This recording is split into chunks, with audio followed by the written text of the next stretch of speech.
मुख्यमंत्र्यांनी राज ठाकरेंवर केलेल्या टीकेची। नांदेडमध्ये आज मुख्यमंत्री देवेंद्र फडणवीस यांची सभा झाली। यावेळेला मुख्यमंत्र्यांनी राज ठाकरेंवर तोफ डागली आहे। मनसे म्हणजेच मतदार नसलेली सेना आणि आता उमेदवार नसलेली सेना, तर राज ठाकरेंच्या मराठवाड्याचं वाळवंट झालं या वक्तव्याला सुद्धा घेऊन अशोक चव्हाणांवर देखील त्यांनी टीका केली आहे। काँग्रेस राष्ट्रवादीच्या धोरणांमुळेच मराठवाड्याचं वाळवंट झालं असल्याची टीका मुख्यमंत्र्यांनी नांदेडमधल्या सभेत केली आहे। मुख्यमंत्री नेमके काय म्हणाले बघूया। आमची सभा होते, आम्ही मंच किरायाने आणतो, खुर्च्या किरायाने आणतो, पण लोक आम्हाला आणावे लागत नाही, नेते आम्हाला आणावे लागत नाही।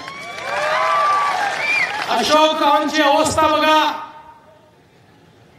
त्यांनी मंच किरायाने आणला, त्यांनी खुर्च्या किरायाने आणल्या, त्यांनी माणसं किरायाने आणले आणि काल नेता देखील किरायाने आणला।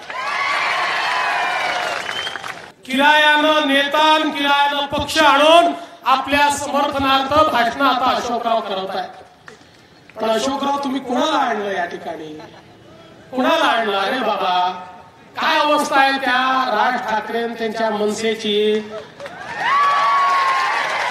तो मनसे पहिले होता महाराष्ट्र नवनिर्माण सेना, मग तो झाला मनसे म्हणजे मतदार नसलेली सेना, आणि त्याच्यानंतर झाला उनसे म्हणजे उमेदवार नसलेली सेना।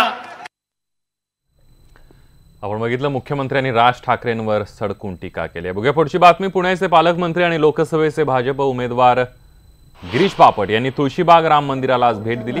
गिरीश बापट यांच्या चुकीच्या नियोजनामुळे पुण्यावर पाणी कपातीचं संकट ओढवलं असून मतदान झालं की पाणी कपात लागू होईल असा आरोप काँग्रेसने गिरीश बापटांवर केलाय। यावर गिरीश बापटांनी काय उत्तर दिले बघूया।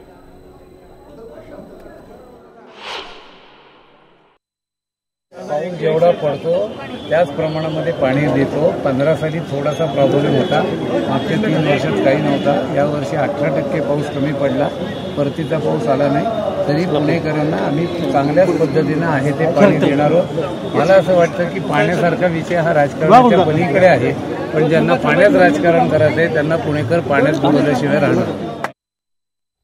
कोल्हापूरमध्ये शरद पवारांची पत्रकार परिषद झाली। यावेळेला त्यांनी मोदींच्या आरोपांना चांगलंच प्रत्युत्तर दिलंय। नगरच्या जाहीर सभेमध्ये बोलताना पंतप्रधान नरेंद्र मोदी यांनी काँग्रेस आघाडीला 2 पंतप्रधान हवे आहेत आणि शरद पवारांना ते कसं काय मान्य आहे असा खडा सवाल उपस्थित केलेला होता।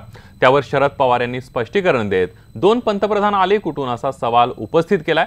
नरेंद्र मोदी गफलत करायचा प्रयत्न करतायत असं सुद्धा त्यांनी म्हटलेलं आहे। राजकीय घातक प्रवृत्ती आज पराभूत केली पाहिजे असं आवाहन सुद्धा त्यांनी केलंय।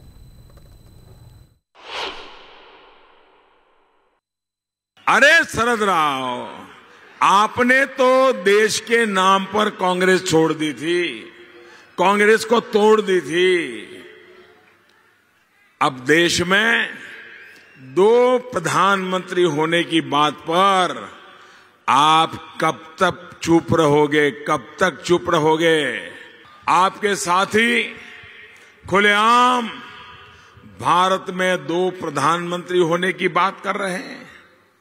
अरे छत्रपति शिवाजी की धरती के होकर आपको नींद कैसे आ रही है शरद राव?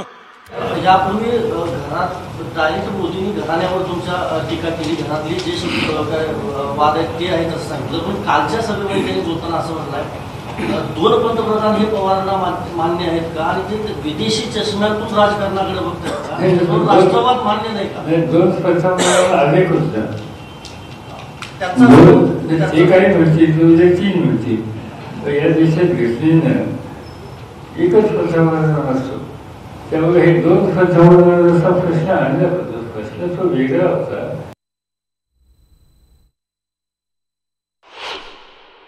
देशाचे प्रधानमंत्री सर्वांचा 1-2 वेळा महाराष्ट्रात येते, यावेळेला जर 2-3 दिवसांनी ते महाराष्ट्रात आहेत।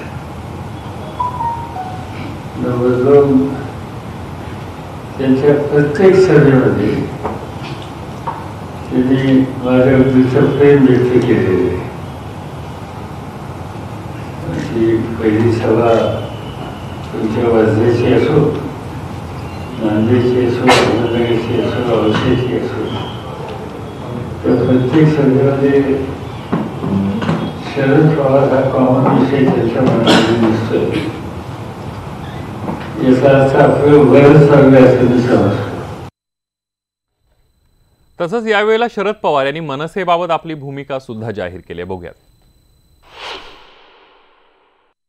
असं की राज ठाकरे म्हणजे त्यांची मला जी माहिती आहे त्यांचा एक कमी कार्यक्रम आहे आणि तो म्हणजे मोदी शहा ही जोडगोळी ही देशाला घातक आहे हे सर्व देशावर राज्यामध्ये संधी मिळेल त्या ठिकाणी सांगायचे. आणि ते स्वतः राज ठाकरे जे चुकीचं चाललंय ते उदाहरण त्यांची भाषण जे बघितले एक की जे भाषण करतात मुद्दा म्हणतात आणि लगेच फिल्मवर त्या मुद्द्याच्या संबंधी ते जे म्हणतात तसंच मोदी बोललेलं मोदींचं भाषण दाखवतात आणि ते अत्यंत मोठा भाग मिळते. इथंच एक पत्रकार परिषदेत मीच प्रश्न विचारला होता त्यावेळेला निवडणुकीच्या आधी तुम्ही म्हटलं होती की राज ठाकरेंसोबत कुठलीच चर्चा नाही ते काय आमच्यासोबत येणार नाही. ही झाली एक गोष्ट. दुसरी गोष्ट कालच्या तुमच्या सभेत 2 दिवसापूर्वीच्या तुम्ही यायच्या आधी त्यांची चित्रफित दाखवली गेली. मग इतके जवळ राज ठाकरे कसे आले आणि हे फक्त निवडणुकापुरतं असणार आहे की विधानसभेच्या वेळेला असणार? असं की निवडणुकीला आम्ही एकत्र नाही सर. आमची त्यांची काय अलायन्समेंट नाही. राजकारणात एकमेकांची चर्चा करतात लोक याचा अर्थ लगेच अलायन्स होत नाही आणि त्यावेळी इथं अलायन्स म्हणजे काही नाही. आणि त्यांनी स्वच्छ अशी भूमिका घेतलेली माझ्या वाचनाचे की लोकसभेला मी उमेदवार उभा करणार नाही, विधानसभेला माझे उमेदवार असतील.